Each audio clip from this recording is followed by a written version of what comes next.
What's up, everybody? Welcome back to Mass Effect. Here we are with Atticus and Joker. I want to check in with the crew and see how everyone's doing after Noveria, the whole ordeal in Noveria. There also is a few more quests that is possibly in the area outside the Noveria system. I believe the hostile takeover here is in the Horsehead Nebula.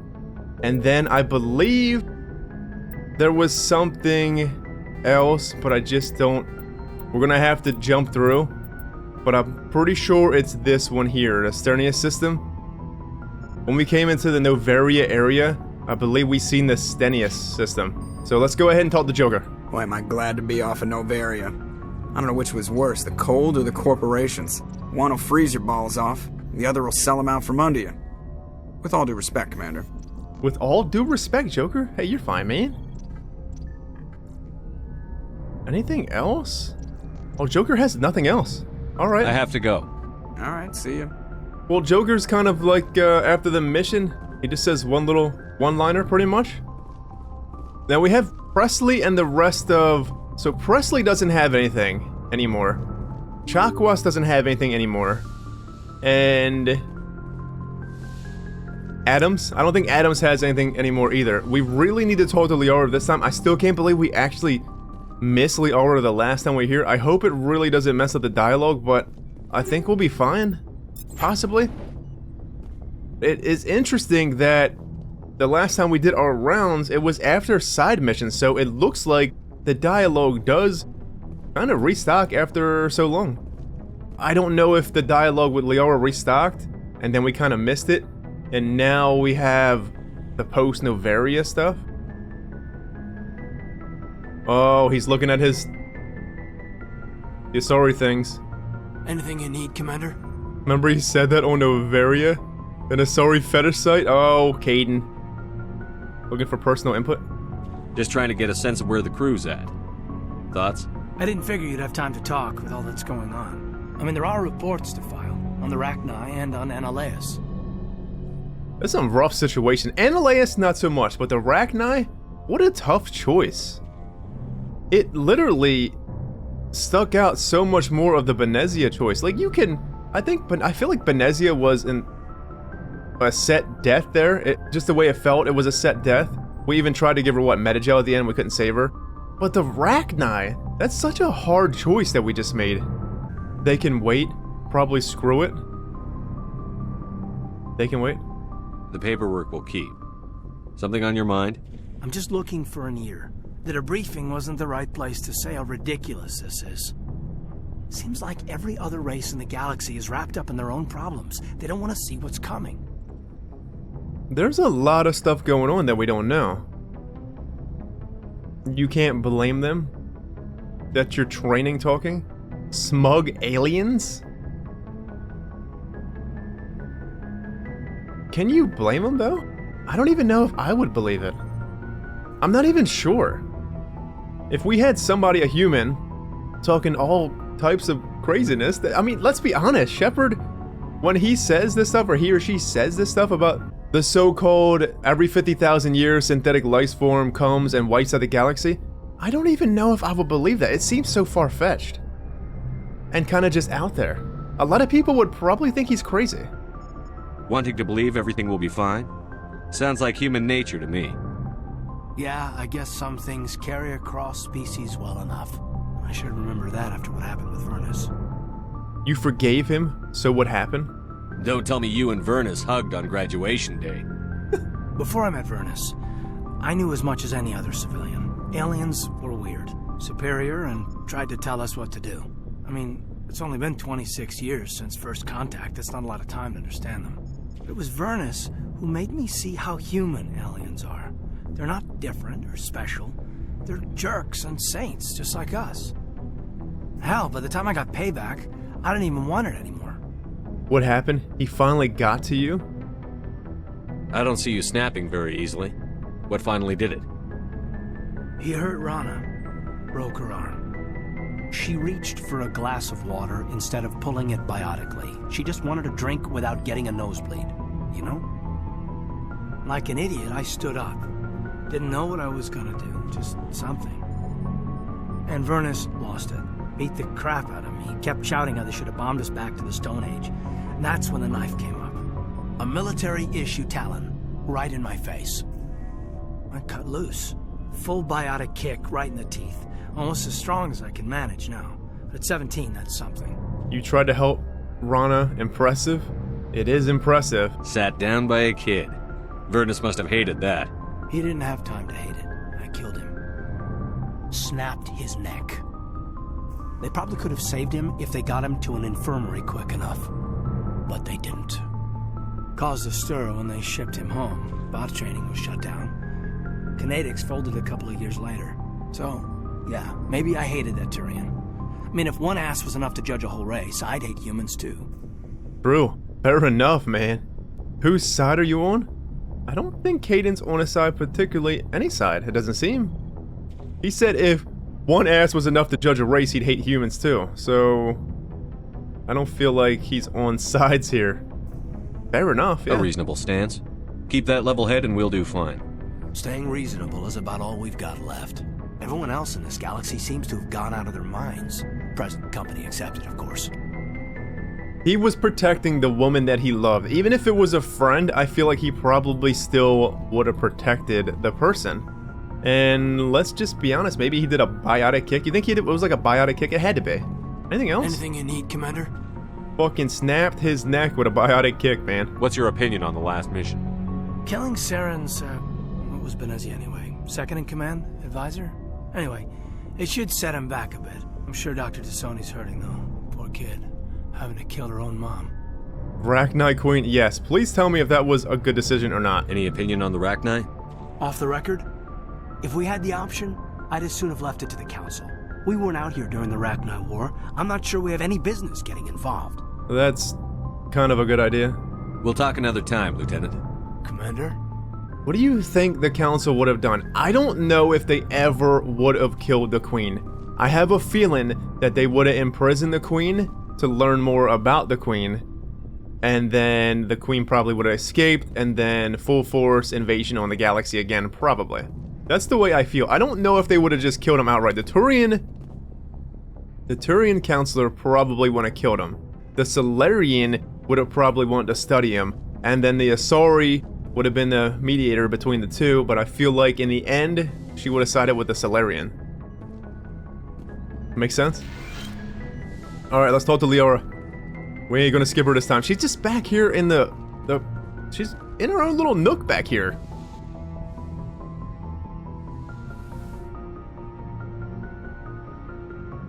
If you are here to talk about Benezia's death, you need not bother. She brought it upon herself. Yeah, but she seemed to have wanted to do the right thing. She sealed off her mind to betray Saren at the end, so she knew. It just makes me wonder if she knew before going in. Did she like spy on Saren or have leads on this Saren at first and then thought that there was no other way to stop him from what he was ultimately trying to do? Saren's trying to bring back the synthetic life form that comes every 50,000 years and destroys the whole fucking galaxy. But how? I wonder though, how she really find out, or she just came on board, or Saren was just looking for allies. And, well, she was among, what, the strongest of the Asari? Don't pretend it doesn't bother you. She was your mother. She was. But she was not. I prefer to remember Benezia as she used to be, before she was corrupted by Sovereign's power. She's still with you? It's Saren's fault? Sovereign. Yes, Saren's ship. So it's definitely Sovereign's power. I mean, Benezia said that the ship, the longer you're on the ship, the more you start feeling like Saren's will is right. And then we have the people at Eden Prime, friends, like I said. The whole thing with the ship coming down, the shriek of the damn sound. So the ship is, at this point, the ship seems like a really big commodity compared to the Saren situation. And like I said, she's still with you? The best of your mother lives on in you. Her determination, her intelligence, her strength. That is kind of you to say. I appreciate your concern, but I am fine. Venezia chose her path, just as I have chosen mine. I am with you until the end, Shepard. Tell me more about you. We can talk about Venezia. Let's see more about Liara. Maybe we could pick up where we left off. You were telling me about your interest in the Protheans. Actually, I think I was talking about my interest in you, and making a fool of myself in the process. As I said, I am not used to dealing with people, especially humans. I did not really know much about your species when we first met, Shepard. I found it hard to take humanity seriously. Your kind always seemed so rushed and high-strung. Well, we are short-lived, yeah. What is the human age? I believe it said like, what, 150-ish? Compared to living 1,000 years like the Asari, and then the Krogan live thousands of years too. We're pretty short-lived. But the Solarians are very short-lived too, though. I think the Solarians are even shorter-lived than the humans. That's insulting. We don't have the luxury of time. An Asari can live for 1,000 years. We're lucky if we hit 150. That is true. At first I thought that was a weakness of your species. After spending time with you and your crew, however, I think it may actually be an advantage. You humans are creatures of action. You pursue your goals with an almost indomitable determination. It is an admirable trait, but also an intimidating one. Intimidating one? It works for us? I guess it is kind of intimidating, yeah. To learn so much so quick, and to be so indomitable determination with only 150 years. It might be intimidating to a species that lives almost 1,000 years. You're scared of us? Unfortunately, the rest of the galaxy sees humanity as something of a bully. You run over anyone in your path to get what you want. It is up to people like you to change their minds, Shepard. I'm trying. Me, not my problem. Well, I would like to think, since we are the first Spectre here, we are trying to do good for humanity. We have one fan. We have Conrad Werner. He's our only fan. He sees the greatness of Shepard. I'm doing the best I can, Liara. There is a reason the Council chose you to become a Spectre. They saw something special in you. The best of what humanity has to offer. I looked into your history. I know what you did during the Blitz. It was a remarkable display of courage and heroism. You could have asked. You looked me up. See, this is where I wonder if we actually fucked up with the dialogue, because we didn't talk to her last time. So maybe she would have talked about the Blitz and our history a bit more, but now she said she looked it up. I mean, you could have asked, yeah. You could have asked. You didn't need to go behind my back. I would have told you whatever you wanted to know. I apologize, Commander. After our last conversation, I was afraid I would say something stupid again. I wanted to know more about you, to understand what made you into the man you are. There is something compelling about you, Shepard. I want to believe that. Me or the Beaking? Unacceptable! No way! Not gonna happen, ma'am. I want to believe that. Well, we all want to believe that something... that we're special in a way. If we don't, then what do we believe in? Does that make sense? Like, we have to believe in ourselves, friends. If we don't believe in ourselves, then who the fuck will? No one believes Shepard's shit that he's got going on. Just besides the crew, and I don't even think Odina believes us. But I would like to believe that we are special. We've been touched by something, you know? We've been marked. Let's just say that. We've been marked by something. Are you sure you're interested in me? Or is it my visions of the Protheans? I admit, your connection to the Protheans had something to do with my initial interest, but it has grown beyond that. You intrigue me, Shepard, but I was not sure if it was appropriate to act on my feelings. I thought there might already be a relationship between you and Chief Williams. You're an alien! No way! We can't do this! Ash is special. It's not serious. It's private. I wouldn't say the stuff between Ash is serious. We haven't really had a chance to flirt with Ash. Though I could see the possibility of something with Ash, and I can see a possibility with something with Liara here too. I feel like we have a connection going on here. But I would say the thing with Ash is definitely not serious. Williams and I are just friends, nothing more. My mistake then. I am not as adept at understanding human relationships as I thought. But what about us, Shepard? Is there a mutual attraction, or was I wrong about that too? Like I said, I feel like there is something between, like, here it is, a mutual attraction between Atticus and Liara. I do feel like, I'm wondering if there is, I don't know, who's all the romances in this game? I believe that it seems so far that we can only romance Liara. Possibly, I mean, this is relationship stuff here right now. And I could imagine we could probably romance Ashley and maybe Caden. But Caden hasn't gave us an option to flirt either. But what about, let's just put all the squad mates on board. What about Rex, Tally, Garrus? Fucking romance everybody. I seriously do feel that Atticus and Liara have a mutual attraction going on here. Well, she was one of the main people that I wanted to talk to last time we did our little rounds, and I totally fucking forgot. Mind is a maze. I feel that Atticus is very much attracted to Liara, yes. No, you were right. There is something between us. I knew it, and I knew you felt it too. But does this not seem rather strange? Why do I feel so close to you? We have only known each other a short time. We are from two different species. We have almost nothing in common. This makes no sense.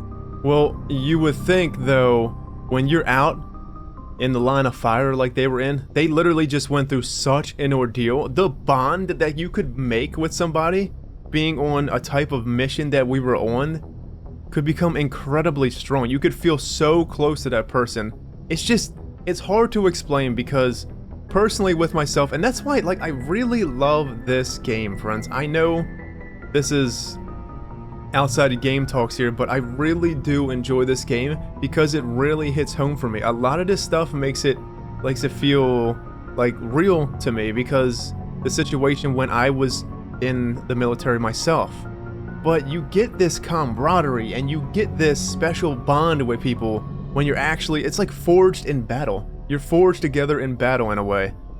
And it's hard to explain, but it's something that you can't let go. It's something, I'll always remember the people that I went into battle with. And I feel like Shepard and Liara, or just Shepard and the rest of the crew, they'll always have this tight bond with each other because of this whole ordeal they've been going through. And this is not a little thing. This is galaxy fucking shaking stuff here. It doesn't have to be. Don't analyze this. We have one thing in common. It doesn't have to be though, yeah? We don't have to have stuff in common. These things never make sense. They just happen and we get swept up in the storm. You make it sound so chaotic, so dangerous. I'll protect you. Are you scared? That's why it's fun. Is she scared? I am curious if she is scared. Don't tell me a little danger puts you off. This is all a bit overwhelming. I am not used to this. I need some time. I understand. It's a lot to handle. You started it. Well, I'm not going to force her. If she needs time, then she needs time. You need to let a relationship blossom. You can't just say, you started it, so this needs to be right here, right now, final. If she needs time, she needs time. I guess I understand. Take all the time you need, Liara. I'll be here. Thank you, Shepard. Let's just talk about something else for now. Okay. Benezia, sure. Do you know why Benezia joined up with Saren? Benezia was swept up in events beyond her control and lost herself. She fell under the spell of indoctrination and became part of the very thing she wanted to stop. But I will remember and honor how she lived, not how she died. My mother was strong, kind, and beautiful, and now she is gone. I'm sorry. Are you going to be okay? You are kind to ask, Shepard. I do miss her, and I grieve for what happened to her. But I will not let my grief interfere with what we are trying to accomplish. Asari culture. Did we ask her this already? I don't think we did. I'd like to know more about the Asari. We were the first species to discover the Citadel. We were instrumental in forming the Council, and we always strive to be the voice of peaceful cooperation in galactic disputes. My people believe we are all part of a single galactic community. Each species contributes something to the greater whole. Although we seek to understand other species, it seems few of them seek to understand us. The galaxy is filled with rumors and misinformation about my people. Rumors? Like what? Most of the inaccuracies are centered around our mating rituals. My species is monogendered. Male and female have no real meaning for us. We still require a partner to reproduce. This second parent, however, may be of any species and any gender. That's disgusting. Oh my word, you could say that? So basically it doesn't matter, male, female, it doesn't mean nothing to Asari. What I wonder though, when an Asari, let's say an Asari mate with each other, how do you determine who the father is and the mother type of thing? Maybe we'll have to read about it, or maybe she's going to tell us. How is it possible? That's disgusting. That's terrible to say. I don't understand. Your species can mate with anyone? Mating is not quite the proper term, not as you understand it. Physical contact may or may not be involved, but it is not an essential element of the union. The true connection is mental. Our physiology allows us to meld with other beings. We can touch the very depths of their minds. We explore the genetic memory of their species. We share the most basic elements of their individual and racial identities. We then pass these traits on to our daughters. It is how we learn to grow as a species and how we develop a greater understanding of other races. So basically, she was saying they meld, they can touch the depths of their mind. They don't need to mate as in how us humans mate to have children. So they can probably still do that. I'm pretty sure they probably have things that allow them to do that. It makes me wonder that when an Asari mates with another race, what do they come out looking like, though? Do you know what I mean? Do they always come out looking Asari? What if an Asari and a Krogan mate? Is it going to be a big-ass Asari?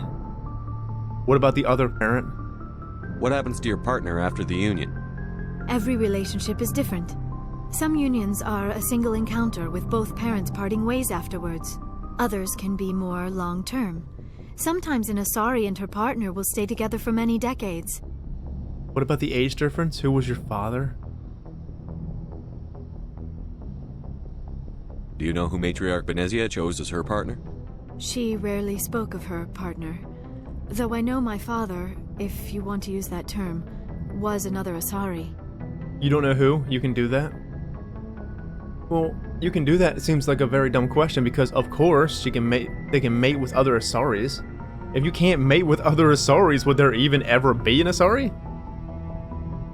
Benezia never told you her partner's name? Union with our own kind is no longer common, not for the purposes of reproduction. Most Asari believe it weakens our species. Asari daughters inherit racial traits from the father species.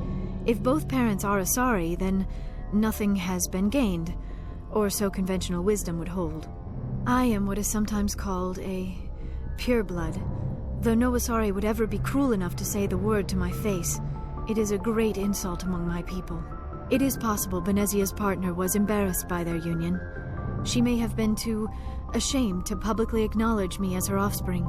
I'm getting that you have an Asari, and you have another Asari, and they mate, and whichever one comes out pregnant would be the mother then, yes? But what happens if it's an Asari and a human like us? Say we would mate. Well, obviously we're not going to have the baby. That just can't happen. But what if it's a female human, or a female human, and then an Asari, and then they meld? But then again, that only works for the Asari. It wouldn't work for a human female. The human female wouldn't get pregnant with this meld situation that they do. So no matter what, if an Asari mates with another species, the Asari is always the mother. But if an Asari mates with another Asari, it's random who becomes the mother, who becomes pregnant. What if they both get pregnant? Is that possible? Makes you wonder. You don't know that? The whole Asari and Asari relationship, having children, is not a thing anymore, she says. Basically, it's frowned upon. It's like they're not getting anything different then. they would grow as a species if they take in other species and have children instead of Asari on Asari love. Maybe she wanted to meet you but couldn't. Something could have happened to her. Maybe she passed away. You might be right. I hope you are. But I have no way to know for sure. Benezia never spoke of her partner. Whatever happened, it caused her too much pain to dwell on it. She raised me by herself, though that is not uncommon. Many Asari raise their children alone, particularly if the father species is short-lived. Often the partner will pass on long before the child reaches maturity. The father species, yeah, there it is. It's answering questions for us, basically. You Asari live for 1,000 years. What happens when your partner dies? Few sapient species live as long as my kind. We have learned to take a philosophical approach to our unions. We do not focus on the inevitable loss of our partners. Instead, we enjoy the time we spend with them. And even after they're gone, a part of them lives on in us. The union is a connection that transcends both time and space. Oh, that's it? Damn, Liara, I was loving this. I love learning this stuff. It was your father? Damn. I should go. Goodbye, Shepard. I wanted to keep talking, Liara. Anything else? I get the feeling you want to ask me something, Commander. Nothing important? I just wanted to talk. Of course, Shepard. What did you want to talk about? Toodles. I should go. Goodbye, Shepard. Alright, man, the Asari are so fucking interesting. Could you imagine if an Asari, a young Asari like Liara, and a young Krogan, say Rex was a young Krogan, you imagine if they had like a relationship and loved each other for over 1,000 years? That is inspiring, man. It truly is. We need to find out what the other races actually live. I feel like, I'm just gonna take a guess, but I feel like the Turians probably live anywhere between 100 and 600. And I'm going to guess that is around the same for the Quarians as well. But I feel like the Solarians, it said that they live way shorter lives than even humans. What's up, Garrus? Commander, what can I do for you? Man, I miss Garrus. We didn't get a chance to take Garrus on a mission. I'm definitely taking him on the next mission. The next main mission. Something bothering you? It's Saren. I'm starting to wonder whether we'll ever find him. He's always one step ahead of us, and he's got those damn Geth. You think he'll get away? Don't worry. Don't worry, Garrus, we'll get him. But yeah, maybe he will get away. We're getting close, Garrus. We'll find him. I wish I had your confidence. I just can't stand the thought of him getting away with everything he's done. I know you're doing everything you can, and if anyone can catch him, it's you, but if there's anything else I can do to help, anything, just tell me what you want me to do, and I'll do it. Garrus has got our back here, man. I love hearing this. He's such a renegade, but I love that about him. Are you worried? He does sound worried. I understand your concern, but we'll find him. Just make sure you're ready to go when we do. Yes, sir. I'll be ready. Can I ask you something, Commander? No, goodbye. Oh my word. What is it? Are you worried that the Council might be protecting Saren? I mean, they were really dragging their heels before. What if we find him, bring him back to the Citadel, and they refuse to act? What if they are protecting Saren? But then it wouldn't make sense for them to even put us in the Spectres. If they were protecting Saren, then you would figure that they wouldn't put us in the Spectres. But anything is possible. You seem to have some thoughts on this. Speak your mind, Garrus. Well, maybe we shouldn't give them the chance, Commander. In my opinion, Saren's too dangerous to be kept alive. Too much could happen. He could escape, or the Council might let him go. If we find him, when we find him, I say we make sure we stop him permanently. Last resort? I honestly think we should at least see what Saren's plans are, because there might be a bigger picture to all of this. I would say last resort. Figure out what's going on first, then kill him. If Saren won't listen to reason, if he forces my hand, I'll kill him in a heartbeat. But only if it's absolutely necessary. But what's the point in keeping him alive? It just gives him an opportunity to escape or convince the Council to listen to him. And what about the Geth? They might try to free him. Use your head enough? Well, think about it, Garrus. We need to find out what's going on. Maybe we can interrogate him in your interrogating ways, Garrus. We know more about Saren's plans than anyone. But what do we really know? If we just kill him, we lose the chance to find out. Yeah, I see your point. Do you really think there's more to know, other than the fact that he's a raving lunatic? Maybe, maybe not. But it's not a chance I'm willing to take. Yes, sir. Good on you, Garrus. Take it easy, sir. Have a good one. Let's see what Ash has got going on. Surprised to see you here, sir. Thought you'd be chatting up what's-her-name? Tassoni? You still on about this? I thought you said this last time. Liara, why would you think that? Scuttlebutt says you got a bit of a thing for her. I could understand why. The crew's off limits with the regs against fraternization. And at least she looks like a woman. I mean, we already went through this, Ash. Why are we talking about it again? You think I'm interested in Liara because she's the only one I'm allowed to date? So you are interested in her. Of course, it could be politics. Alien diplomat's daughter, us under orders to make nice with the bug-eyed monsters.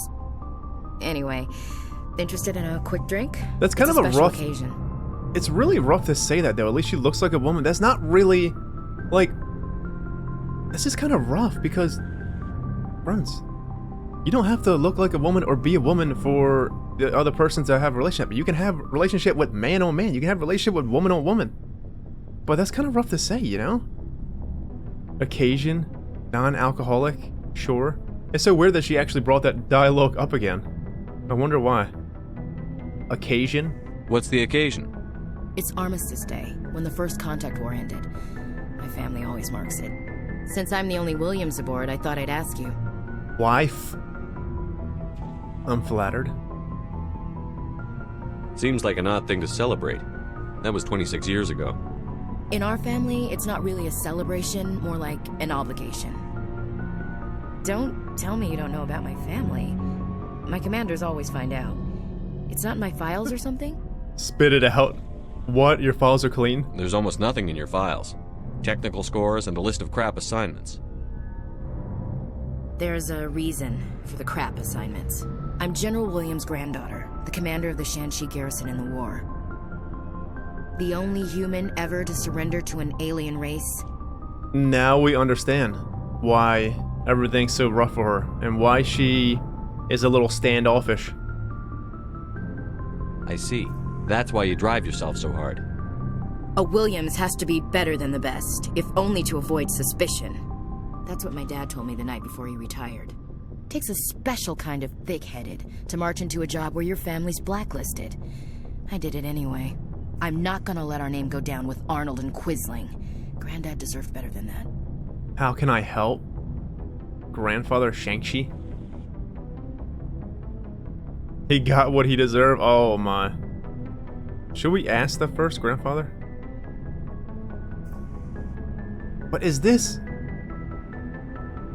Damn it. What happened to your grandfather after the war? He was relieved of command as soon as Shanxi was liberated. They brought him back to Earth in irons, but there was never a trial. They quietly demoted him and stuck him behind a desk. He retired a year later and spent the rest of his life working construction in the colonies. Sometimes we hear about attempts to get him exonerated in some official way. Nothing ever comes of him. Well, it didn't go away. Good. Shang-Chi? As I recall, your grandfather held out for a long time. The Turians wrecked the orbitals in the first wave and occupied the major cities. They sat in orbit, dropping rocks on anything that moved. Granddad dispersed the troops, but when they went into the cities for supplies, the Turians would wreck a block to eliminate one fire team. Civilians were dying, his troops were starving, and he couldn't contact Alliance High Command. So he surrendered the garrison.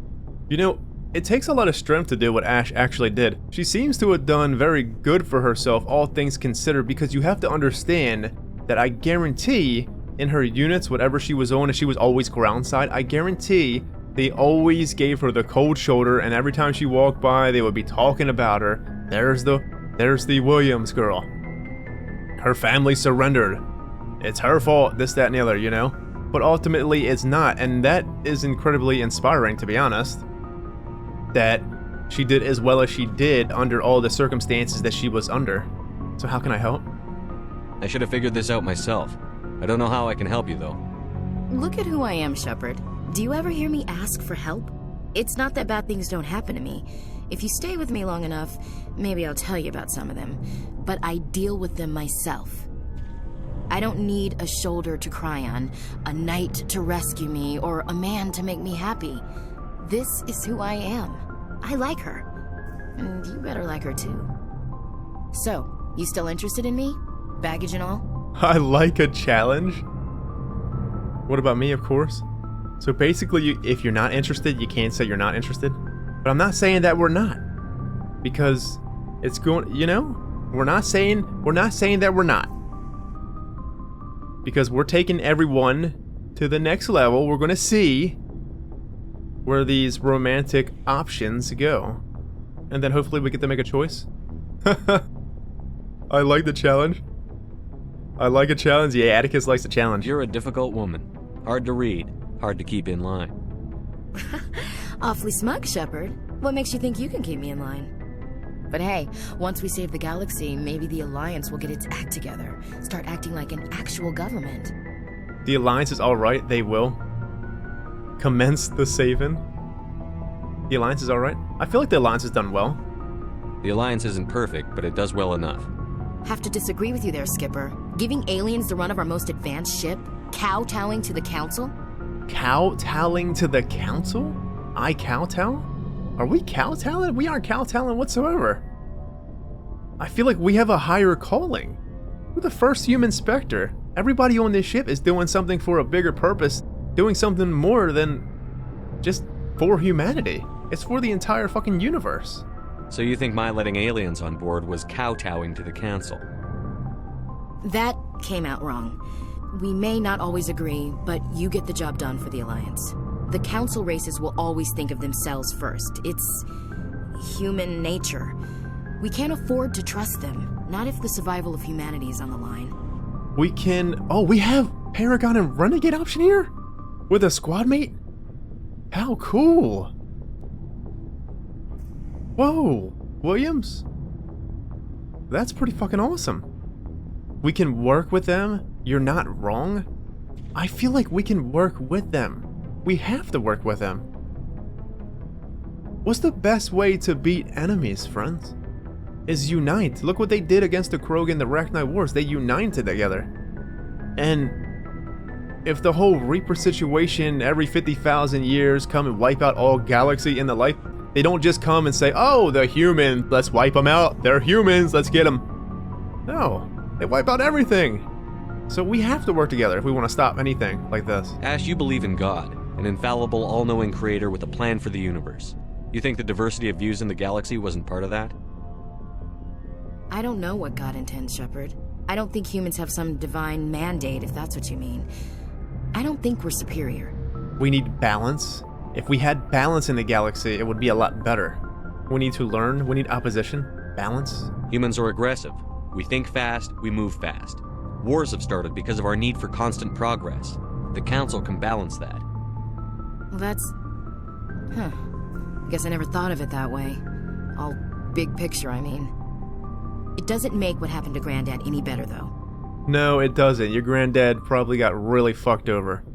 But the thing is, you're here to do better in a name. I really enjoyed that Ash had a Renegade and Paragon option. That was the first one out of all the squad mates. And I feel like with the path that we took with Ash there, it seems to have probably changed her views on the situation. Because look, she gave herself pause and she was like, well, yeah, I guess you're right. Never thought of it like that.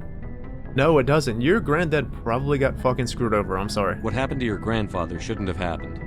Well, at least somebody knows that.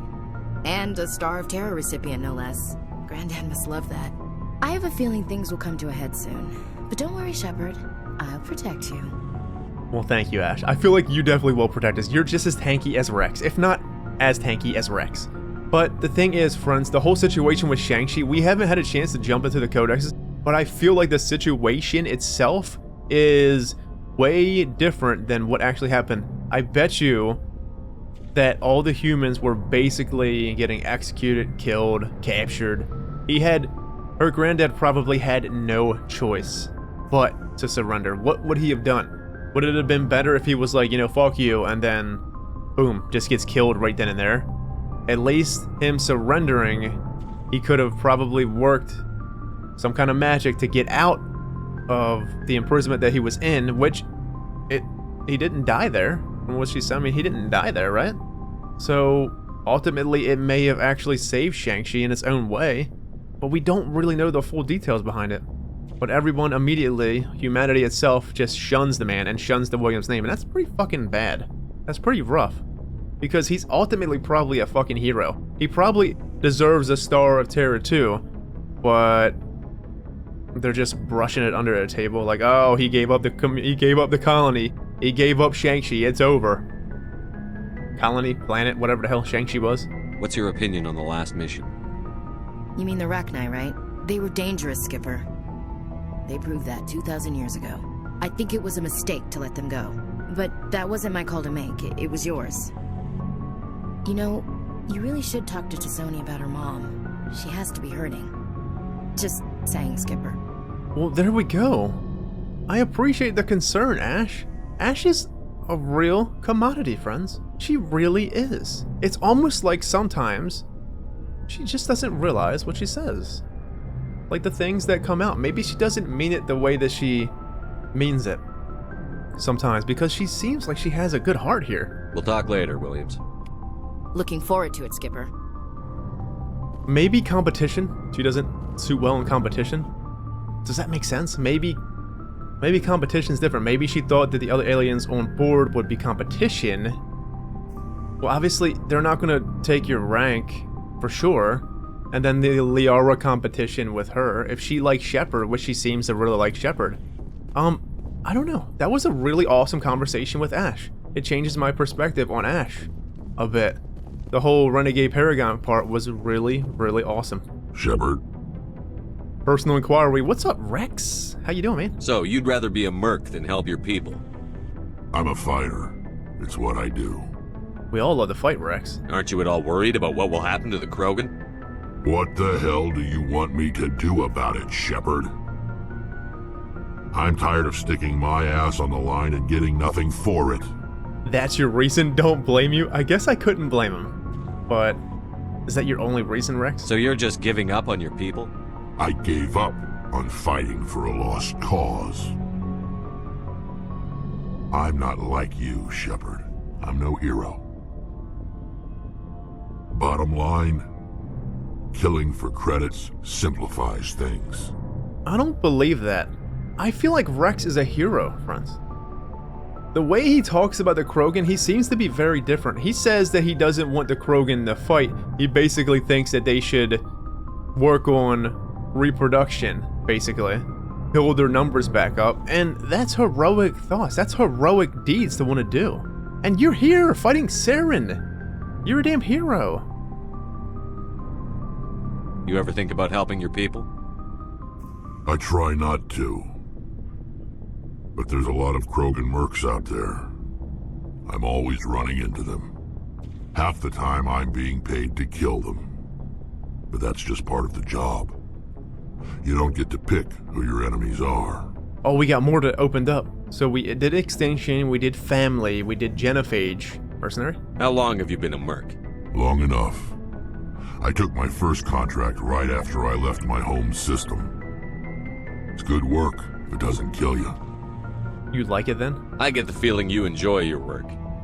Sure. You get to see the galaxy on someone else's credits, and most days end with a good fight. I've tried more organized fighting, private armies and such, but it gets too messy. I fight best on my own, or in very small groups. I don't like people relying on me, and I bloody well don't like relying on them. So nothing else came up, I see. So long, Rex. Shepard. Take it easy, Rex. Have a good one. Alright, well, Rex is good. I feel like we just expended like all of Rex's dialogue. I think Tally is pretty good too. What's up, Adams? Take it easy, man. Have a good one. It feels like we're getting near the end, doesn't it, Shepard? With Saren, I hope so. I mean. We better be. Well, it will be nice to get there. To get Saren. It won't be much longer. One way or another, it'll all be over soon. You'll find the conduit before he does. I know you will. You have to. And after this is all over, when my pilgrimage ends and I go back to my own people, I'll be proud to say I was a part of it. Tali, you weren't just a part. We wouldn't have been able to do any of this without Tali's information on the Citadel. The information she extracted from that Geth is so invaluable that I don't even think she realizes how invaluable she is to the crew. We couldn't have done this without you, Tali. You've been good to me. A lot of people treat Quarians like second-class citizens. They just want us to go back to our fleet and disappear. But you've treated me just like everyone else on your crew. Like an equal. That means a lot, and it says something about you. Whatever happens, I just want to say thank you for that. You earned it. Well, you're welcome, Tali. You're such a sweetheart, man. Where's the Tali romance options here? I'm going to miss you when you go back to your own people, Tali. That won't happen for a while yet. I'll be right here anytime you need me. Alright, well, I'm getting the hint that I don't think we can romance anyone but Liara and Ash because they're the only ones that came up with romance options. But I wouldn't mind seeing a Tali, Garrus, Rex thing going on here, if we possibly could. Tali's father, pilgrimage. Damn, friends, what's the last one we did? We gotta do the pilgrimage, yeah? We did Tali's father? I want to know more about the pilgrimage. When my people reach maturity, we leave our birth ships and seek acceptance with a new crew. It's necessary to maintain genetic diversity among the fleet. But no ship wants to accept someone who will be a burden on them. So, to prove our worth, we embark on a pilgrimage. We set out alone, leaving the flotilla and our families behind us. We only return once we have found something of value we can bring back to the fleet. This is presented as a gift to the captain of the respective ship we wish to join. If the gift is accepted, we are welcomed into the crew. Do they always accept? Sounds dangerous. Can a captain choose to reject the gift? That doesn't happen often. Most captains are eager to increase the size of their crew. It increases their own standing in our society. Even when the gift is not particularly valuable, the captain usually accepts it out of a sense of tradition. However, there is a stigma to presenting a substandard gift. It's not the best way to make a good impression on a new community. Most pilgrims don't return until they find something worthwhile. Sounds dangerous. Oh, okay. So we can ask them this one now. I can't believe they just send you off alone. It's not like they just cast us out.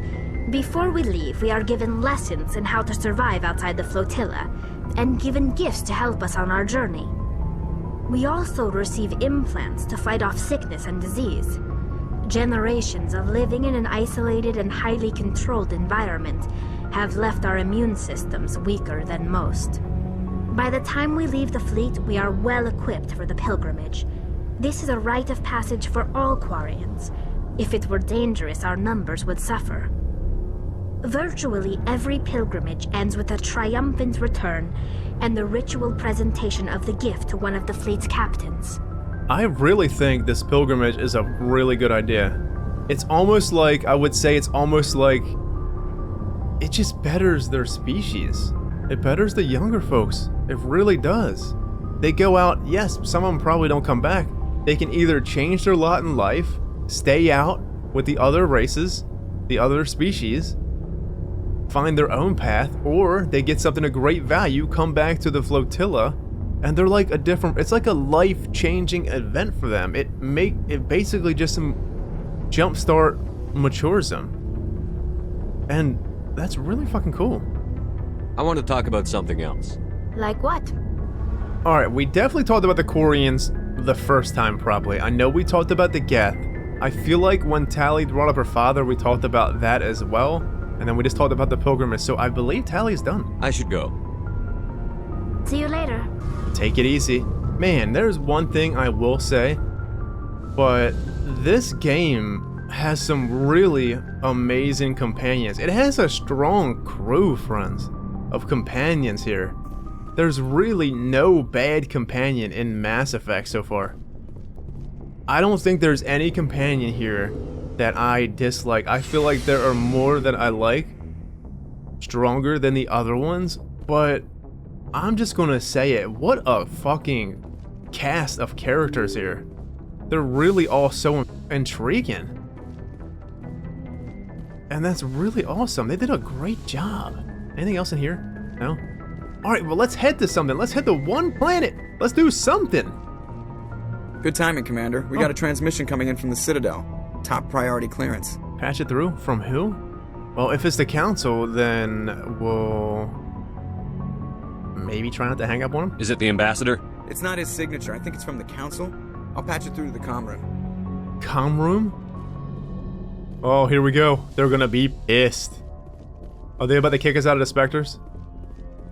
Commander Shepard, we've received information that may be critical to your mission against Saren. Now you're helping me? Good. Tell me. Well, I feel like they've been helping us the whole time, kinda. I'll take all the help I can get. We've received an urgent message from one of our infiltration regiments in the Traverse. Infiltration units? You mean spies? Spectres tend to attract attention, Commander, but they are only one arm of the Council. Special task groups are often a better option for monitoring developing situations. We currently have several infiltration units scattered throughout the border regions of Citadel space. This particular unit was gathering intel on Saren. Why wasn't I told? Sounds serious? Well, I like the fact that the Council is not really sitting on their hands here. They're actually going out, they're doing something too, and that's serious. That's really cool. What did they find? Unfortunately, the message we received was little more than static. The infiltration team must be in a situation where they can't set up proper interstellar communications. But the message was sent on a channel reserved for mission-critical communications. Whatever they were trying to tell us, we know it was important. Considering your interest in Saren, we thought you might want to investigate this. Find out what happened to our team. The signal originated from the planet Vermeer. Thanks for the information. I don't have time for this, understood? Well, we definitely have time for it, Shepard. It's another lead on Saren, and we're definitely going to take this one into consideration for sure. I'll look into it. The Council prefers not to become involved in the specifics of Spectre activities. We only want you to be aware of all your options, including Vermeer. Good luck, Commander Shepard. We will keep you advised if we learn anything else. Alright, well, we didn't hang up on him. That's something. Interesting. We have Vermeer, though, huh? Race against time, Vermeer. You received word that a Solarian reconnaissance team on Vermeer has information about Saren. The message was unclear, and the Council fears the team is in danger. Oh, race against time? Saren is searching for the conduit, an ancient relic dating back to the Prothean extinction. Though the visions burn into your mind by the beacon on Eden Prime, you believe the conduit is a weapon capable of wiping out all life in the galaxy. Saren must be stopped. Can we read this one? Find the conduit? You need to explore Pharos, Noveria, the Artemis Tau Cluster, and Vermeer to find the clues that will lead you to the conduit before Saren. Well, I feel like this is another main mission. Well, obviously, it's in their main missions. We should possibly do Pharos first because we got it first. Does that make sense? Or Vermeer? I don't know. Alright, well, let's go to... I feel like the Helena Blake thing... Hold on, let's look at the journal. The assignments are in this area. Privateers? Stenia system? I feel like I've seen that in this system. So, hostile takeover. We need to go to the Fortuna system in the Horsehead Nebula and meet Helena Blake to claim a reward. Let's do that because it might just be a bump and grab. But I feel like that... This is the Horsehead Nebula, right? Has to be.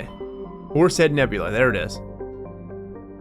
Fortuna, Sternus. Sternus is the Privateers one, yes, okay.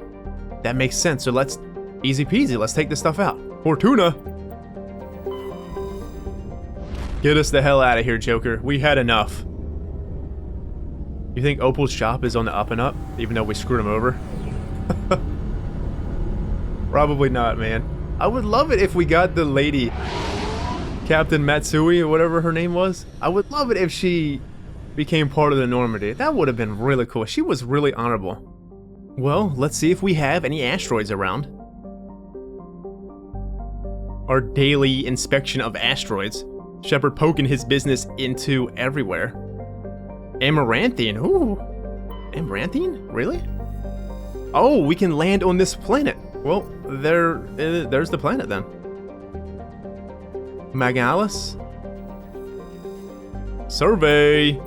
Turian insignia recovered. While scanning the planet of Magnalis, you discovered the remains of a damaged research vessel. Your recon team found no signs of survivors, but they did bring back a Rokam outpost insignia.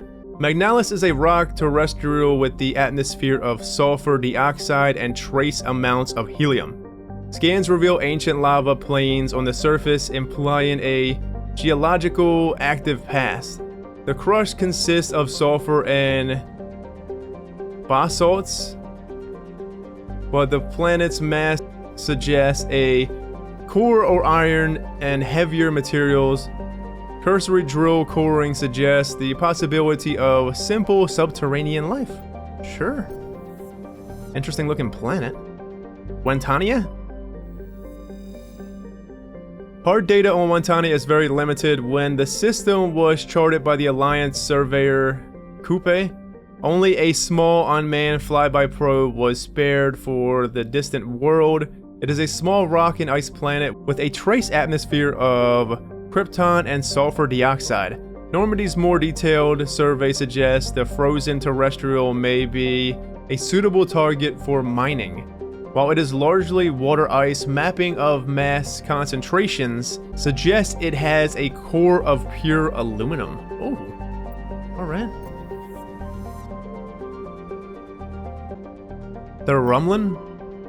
These names, though. The Rumlin is a frigid world with a thick nitrogen-argon atmosphere. The crust consists of silicates and various unremarkable ores, but is surprisingly rich in phosphates. Since the atmosphere lacks free oxygen, the phosphates are relatively pure and could be of value in manufacture of fertilizers and incendiary ammo.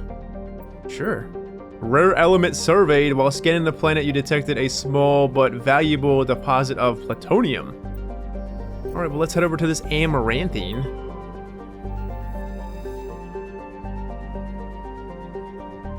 Amaranthine is a chilly rock world with an atmosphere of carbon dioxide and nitrogen.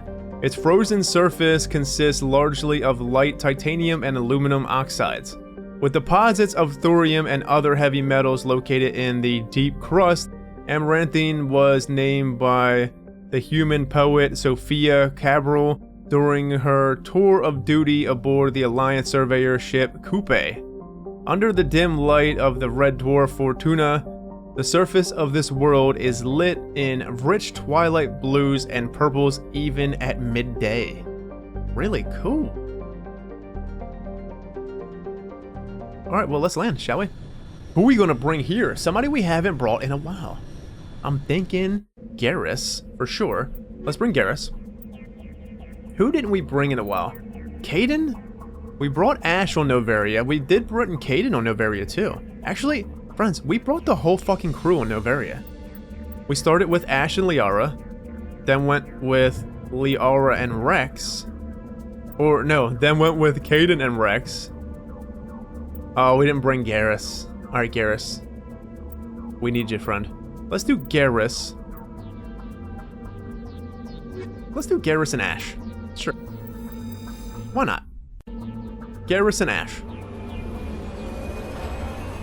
So are we gonna... I wonder if we're gonna have to fight our way to Helena Blake here. It would make some sense then. Alright, let's see what our squad's got. Ash, 8 points for Ash. Oh, we're gonna keep her on assault rifles. I'm really thinking about putting Ash on shotguns. Assault training though?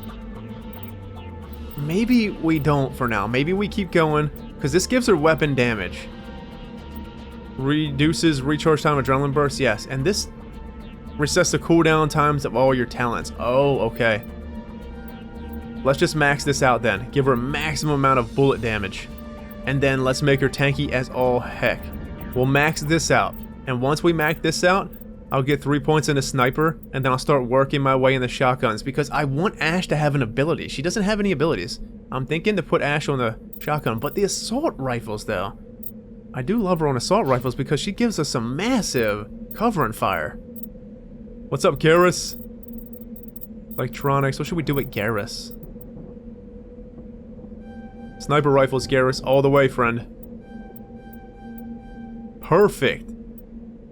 Garrus, you're gonna do some massive damage, man.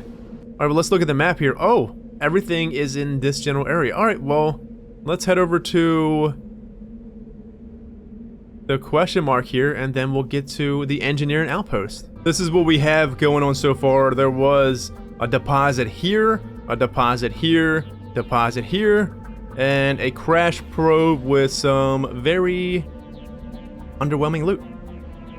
And then we have this here, which is probably, I would think, Solarian ID tags, or Prothean data disk, or the Asari writings.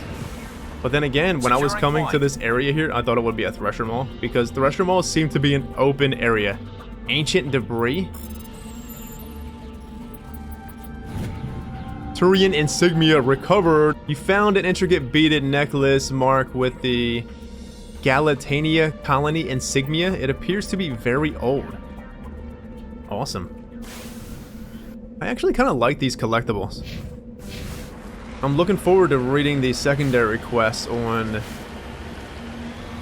I'm feeling like they have stuff on the Solarian stuff that we get. They probably have stuff on the Turians as well. Like what this stuff actually is. Look at the moon.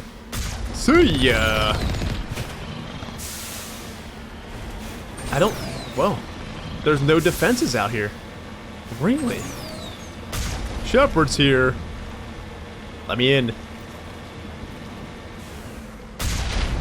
How isn't there no defenses here? This is not ominous. Oh, they're pissed. Did we do something? What'd we do? Oh. Hello again, Commander Shepard. I owe you a debt of gratitude. With my former partners dead, this syndicate is now mine. I could not have done it without you. I'm not done yet. You were right. I mean, she was right. But I'm not done yet? What does that mean? Are we gonna take her out too? Look at Ash's armor. It looks so cool. My pleasure. You were right. She was right. But I feel like we should investigate. I killed them because they deserve it. Now I'm placing you under arrest. Surely you don't think that necessary. Under my leadership, this organization will restrict itself to gambling and smuggling illegal technologies. These crimes are hardly worth your time. If you press the issue, my assistants are very well equipped to deal with you. Walk away and disband the group? You better stay clean. Oh. If we wanted her to keep going. See, this is the thing. I have a feeling that no matter what the fuck we do, somebody is going to take over here. She doesn't seem like a terrible person. She's going to restrict to just gambling, probably selling drugs too, maybe. Or let's just say she said gambling and illegal tech, which is hardly that bad compared to whatever the other syndicates were doing. They were probably selling drugs. They were probably dealing in slave trade too, who knows.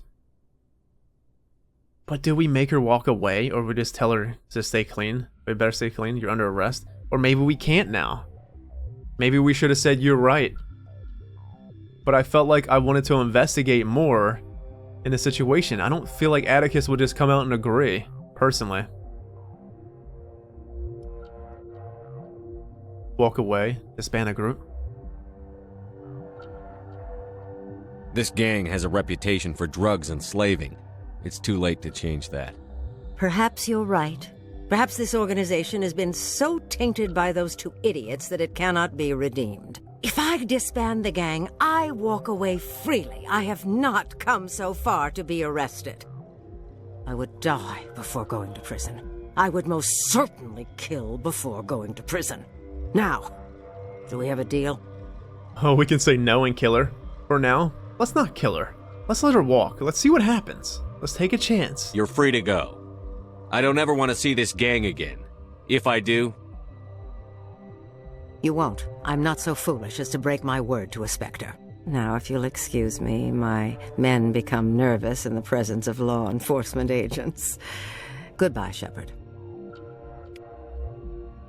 Paragon, baby. I feel like that was a good choice. Like I said though, it's hard to say because somebody is going to take over no matter what. She'll disband this group and somebody else is going to take over. It's going to be a vicious cycle.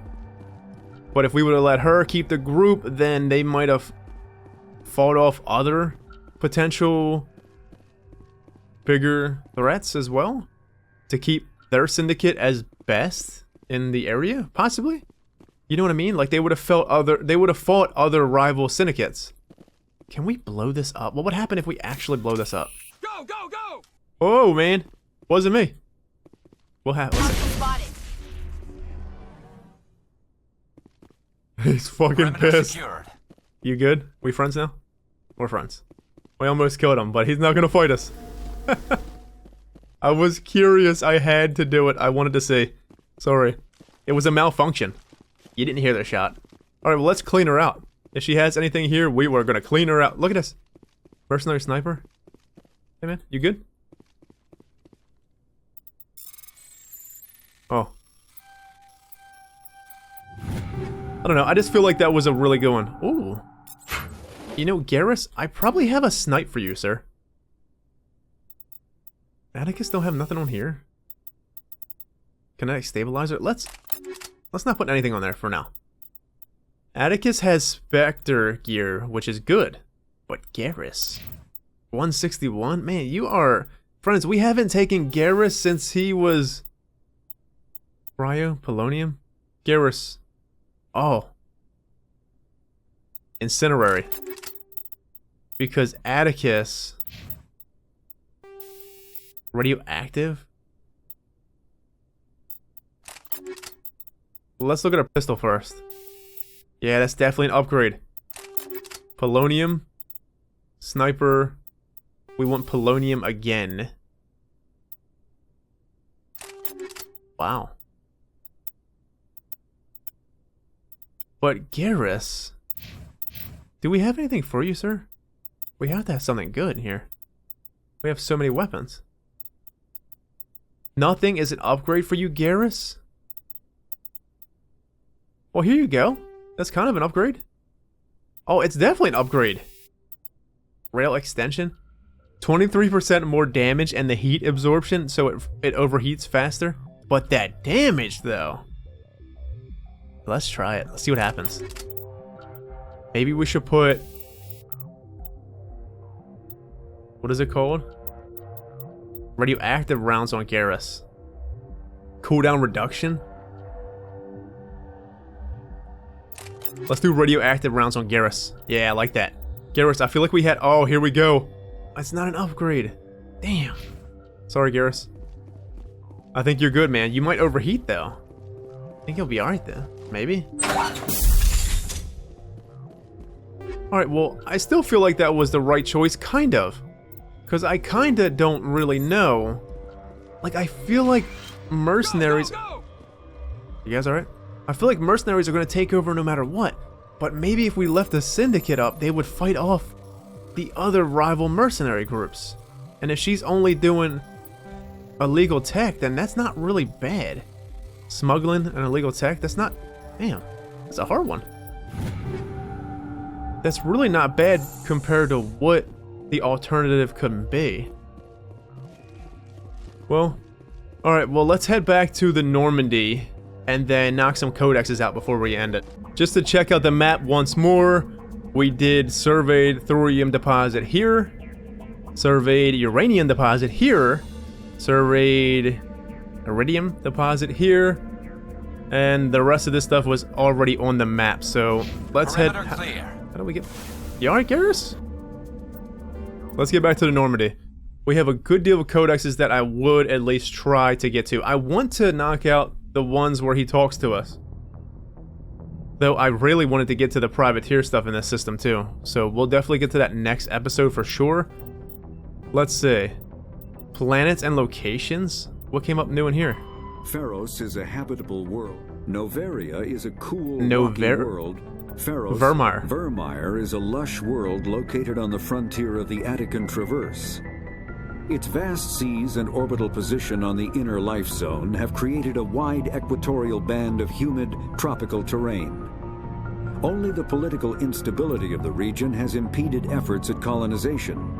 Many times the Citadel has opened negotiations to settle Virmire with various criminal gangs and petty dictatorships in the nearby Terminus systems. All fell apart due to internal power shifts within the opposing parties. The Citadel has written off the colonization of Virmire as impossible without significant political change. The Terminus powers themselves are unlikely to ever settle Virmire. Most lack the resources to support settlement of a virgin world, finding it more expedient to steal from their neighbors than build for themselves. So this is in the Terminus system itself? A lush world? Well, can't wait to actually see that place. Alright, well, we definitely got the rest of these. What do we have now? Ships and technologies? Faster than light drives. Oh, Sovereign! Sovereign is the flagship of the rogue Spectres Saren. An enormous dreadnought larger than any other ship in any known fleet, it is crewed with both Geth and Krogan. At 2 kilometers long, its spinal-mounted main gun is likely capable of penetrating another dreadnought's kinetic barriers with a single shot. How Saren acquired this incredible warship is unknown. The prevailing opinion is that Sovereign is a Geth construct, while others believe it is a Prothean relic. Its design, however, hints at a more alien and mysterious origin. The attack on Eden Prime demonstrated Sovereign's ability to generate mass effect fields powerful enough to land on a planetary surface. This implies it has a massive Element Zero core and the ability to generate staggering amounts of power. Take this for what it is, because I have read all the books up into a certain point. I didn't read any books that will lead us into spoilers for Mass Effect 2 and 3, or any comics and such, but in the first book, it touches on the fact that Anderson and Saren were on that mission that Anderson told us about, but in the end, Saren kind of walks away with knowledge. Let's just call it maybe like a briefcase. It's something important. It's been a long time since I read these books, and it's very shoddy. But Saren walks away with some important intelligence. And I feel like it was something on the lines of Sovereign. I feel like it was something to do with maybe its location. Sovereign here. Because like I said, it was like a briefcase type of stuff, and I feel like it was an artifact in there, and I believe it had something to do with leading him to Sovereign or something. So maybe, just maybe, it's something to do with Protheans as well. Or it could be a Prothean device, a Prothean ship for all we know. At least that's what I feel. But wow. What a fucking badass ship. It could just destroy stuff with a single shot. Holy hell. How do you fight something like that? Alright, well, we got in technology, friends. Is the ability. Element Zero can increase or decrease the mass of a volume of space-time when subjected to an electrical current. With a positive current, mass is increased. With a negative current, mass is decreased. The stronger the current, the greater the magnitude of the dark energy mass effect. In space, low-mass fields allow FTL travel and inexpensive surface-to-orbit transit. High-mass fields create artificial gravity and push space debris away from vessels. In manufacturing, low-mass fields permit the creation of evenly blended alloys, while high-mass compaction creates dense, sturdy construction materials. The military makes extensive use of mobility-enhancing technologies, with Mass Effect utilizing fighting vehicles standard frontline issue in most military forces. Mass Effect fields are also essential in the creation of kinetic barriers or shields to protect against enemy fire. Fucking space taxis here. Mass relays, oh, definitely. Mass relays are feats of Prothean engineering advanced far beyond the technology of any living species. They are enormous structures scattered throughout the stars and can create corridors of virtually mass-free space, allowing instantaneous transit between locations separated by years or even centuries of travel using conventional FTL drives. Primary mass relays can propel ships thousands of light years, often from one spiral arm of the galaxy to another. However, they have fixed one-to-one connections. A primary relay connects to one other primary relay and nowhere else. Secondary relays can only propel ships across a few hundred light years. However, they are omnidirectional. A secondary relay can send a ship to any other relay within its limited range. There are many dormant primary relays whose corresponding twins have not yet been located.